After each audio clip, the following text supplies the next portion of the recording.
అమ్మా అనసూయ గారు, ఎన్నో నిశ్చితార్థాలకి ముహూర్తాలు పెట్టాను గాని ఇలా సగం నిశ్చితార్థానికి మొదటిసారి ముహూర్తం పెడుతున్నానమ్మా. అలాగండి. అయితే మీ ఫీజులో సగం కట్ చేసి ఇస్తానులేండి. ఎందుకు తల్లి? ఆ? సగం నిశ్చితార్థమే చేయిస్తున్నారు కదా, అందుకే మీ ఫీజులోంచి సగం ఫీజు నేను తీసుకుంటున్నాను. కర్మ కర్మ, అనవసరంగా చెప్పి ఇరుక్కుపోయాను.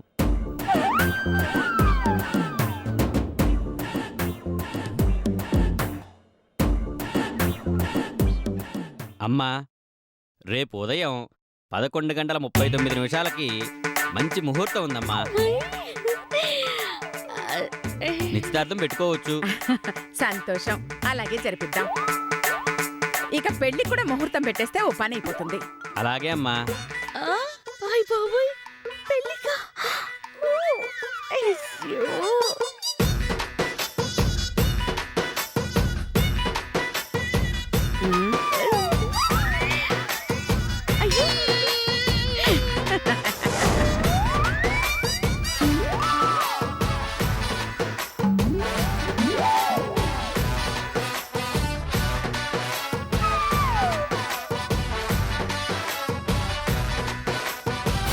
అమ్మా, ఈ నెల 15వ తేదీ అనగా ఆదివారం ఉదయం 9:30 దివ్యమైన ముహూర్తం ఉంది.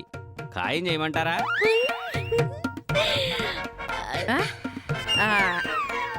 ఏమంటావు బంతి? ఈ రోజు నుంచి 15 రోజుల్లోపు మంచి ముహూర్తం ఉందట. అదే ఖాయం చేసేద్దామా? పొంతులుగా ఎలాగంటే అలాగే అదే ముహూర్తం పెట్టండి సార్. ముహూర్తం కాదు సార్, ముహూర్తం. అదే అదే అదే నానేటన్నాను, ముహూర్తం కదా అన్నదే. సరే సరే పంతులు గారు, ఆ ముహూర్తం ఖాయం చేసేసి లగ్నపత్రిక రాసేయండి. శుభం అమ్మా. ఆ సగం నిశ్చితార్థం అయిపోతే సగం పెళ్ళి అయిపోయినట్టే. సగం ఏంటి పంతులు గారు, పూర్తి పెళ్లి జరిపిస్తాను. మా ఆయన్ని అత్తని ముప్పు తిప్పలు పెట్టి 3 చెరువుల నీళ్ళు తాగిస్తాను. సరే సరే సరే సరే, లగ్నపత్రిక రాసుకొని రండి, వెళ్ళండి. అలాగే అమ్మా, వస్తాను. నమస్కారం. అయ్యో ఎవరయ్యా?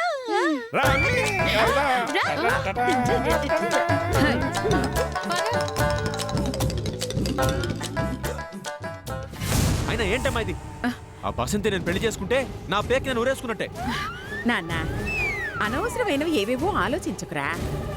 ఆ బసంతి అందం చూసి, చదువు చూసి, దాని అంతస్తు చూసి చేసుకుంటున్నావా? మరి దాని వెనకున్న కోట్ల రూపాయల నిధిని చూసి చేసుకుంటున్నావు.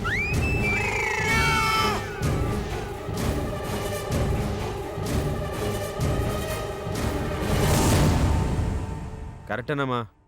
ఆ వజ్రాల కోసం తప్పడం లేదు గాని, లేకపోతే ఆ బసంతితో పెళ్ళంటే నా మీద నాకే అసహ్యం వేస్తుంది. నీ బాధ నాకు తెలీదా నాన్నా? ఏం తెలుసమ్మా? చెప్పు, నీకేం తెలుసు? తెలిస్తే దాంతో నా పెళ్లి చేసి నా గొంతుకొస్తావా? పిచ్చి నాన్న, పెళ్ళయ్యాక దానంతు చూస్తానేమో గాని నీ గొంతెందుకొస్తాన్రా? అంతు చూస్తావా అంటే? అంటే మన దారికి అడ్డొచ్చిందనుకో, నీ మాజీ పెళ్ళ మధుమతినేం చేశావు? నువ్వే చంపి ఇంటి వెనకాల పాతేశావు.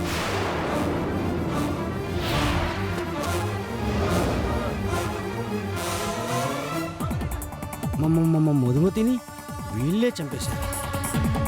ఆ మధు స్థానంలో ఈ బసంతిని తెచ్చి అదే మధు అని నమ్మించావురా. ఇక్కడున్నది బసంత. దాని వెనకున్న కోట్లు మన చేతికి రాగానే ఆ బసంతిని కూడా లేపేస్తా. దాంతో కోట్లు తీసుకుని ఎటో పారిపోయిందని అబద్ధం చెప్తాం. ఐడియా అదిరిందమ్మా. నేను పెళ్లికి రెడీ. అది ఈ అనసూయ కొడుకంటే. పద భోంచేద్దాం. ఓకే. అయ్యో చిట్టి తండ్రి. అమ్మా అనసూయ, క్యాష్ దగ్గర కాలంతుకురాలనుకున్నాను కానీ హంతకురాలని తెలీదు. ఇప్పుడే తెలిసింది. నా ఫోర్స్తో వస్తా, నిన్ను అరెస్ట్ చేసి ప్రమోషన్ కొడతా. వస్తా వస్తా.